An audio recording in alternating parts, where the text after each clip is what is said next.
जिसे देखो वही शेरे खुदा मालूम होता है।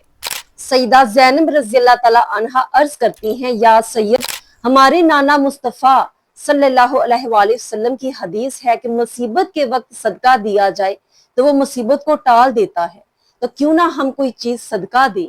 तो हजरत इमाम हुसैन रज़ी अल्लाह ताला अन्हो की आंखों में आंसू आ जाते हैं और आप फरमाते हैं कि ए बहन, इस वक्त हम बेबसी गरीबुल वतनी के आलम में हैं, हमारे पास पीने को पानी नहीं, हम क्या ऐसी चीज सदका दें। मेरे पास सदका देने के लिए कोई चीज मौजूद नहीं है। लेकिन सईदा ज़ैनब अर्ज करती हैं,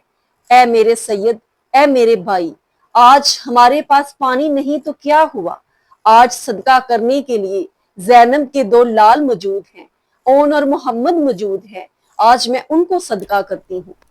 आज सदका करने के लिए पानी के मशकेज़ों की जरूरत नहीं है, आज सदका करने के लिए ज़ैनब के दो लाल ओन और मोहम्मद हाजिर हैं और वो अजमत इस्लाम पर कुर्बान होने के लिए मचल रहे हैं, बेचैन हैं और कहते हैं, अम्मा जान, मामू जान से हमें मैदान जंग में जाने के लिए इजाजत ले दो। अली का घर भी क्या घर है कि जिसका हर एक बच्चा जिसे देखो वही शेरे खुदा मालूम होता है। चांद डूब गया और करबला की जमीन पर स्याह अंधेरा छा गया, तो फातिमा का लख्त जिगर उठा, करबला की मट्टी से तयम्मुम किया और बारगाहे रब्बुल इज्जत में सरबसजूद हो गई और अल्लाह रब्बुल इज्जत से ये दुआ करने लगी, ए खालके कायनात, ये मेरी जिंदगी और तेरी बंदगी की आखिरी रात है। सुबह जो कुछ होने वाला है वो तू ही जानता है, मगर ये मेरी इल्तिजा है कि इस इम्तहान में साबित कदम रहूं, खुशी से अपने बच्चों की कुर्बानी दूं, हंस कर लाशों को उठाऊं, मुस्कुराकर खून को दूं और तेरे नारे लगाता हुआ अपना गला कटवा दूं। ऐ अल्लाह रब्बुल इज्जत, मुझे सब्र सुकून की दौलत अता फरमा, सब्र की तौफीक अता फरमा कि इस हक व बातिल के खूनी मार्के में हौसला ना हारूं और कहीं ऐसा ना हो कि औलाद की मोहब्बत तेरे रास्ते में खाइल हो जाए। ऐ रब्बुल आलमीन, जो कुछ मेरे पास था मैं लेकर हाजिर हो गया हूँ, इसको कबूल फरमा ले,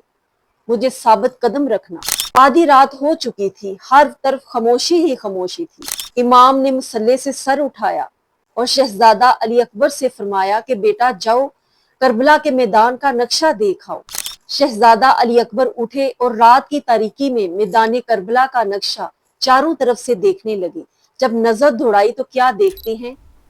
कि मैदान के वस्त में, करबला के मैदान में, एक बुरका पोश खतून अपने दामन से करबला के मैदान की मट्टी साफ कर रही है।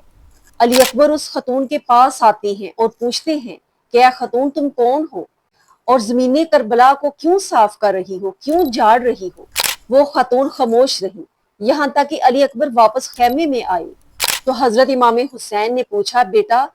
अली अकबर, मैदान में कुछ देखा? तो उन्होंने अर्ज की, जी हजूर, मैंने एक बुरका पोश खतून को देखा जो कि मैदान करबला से मट्टी को साफ कर रही थी अपने दामन के साथ,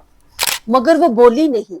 इमाम हुसैन की आंखें अश्कबार हो गई और आप बोले कि वो मेरी वालिदा सईदा फातिमा रज़ी अल्लाह ताला अन्हा थी, जो इसलिए मैदान करबला की जमीन को साफ कर रही थी कि कल मेरे हुसैन जब यहाँ पर गिरेगा कि मेरे बेटे हुसैन को कल जिस्म में कोई कैंकर ना चुभ जाए, इसलिए वो उस जमीन को झाड़ रही थी कि इस मक्तल में लेटेगा सुबह लख्ते जिगर मेरा, तड़पेगा बेगोरो कफन नूरे नजर मेरा।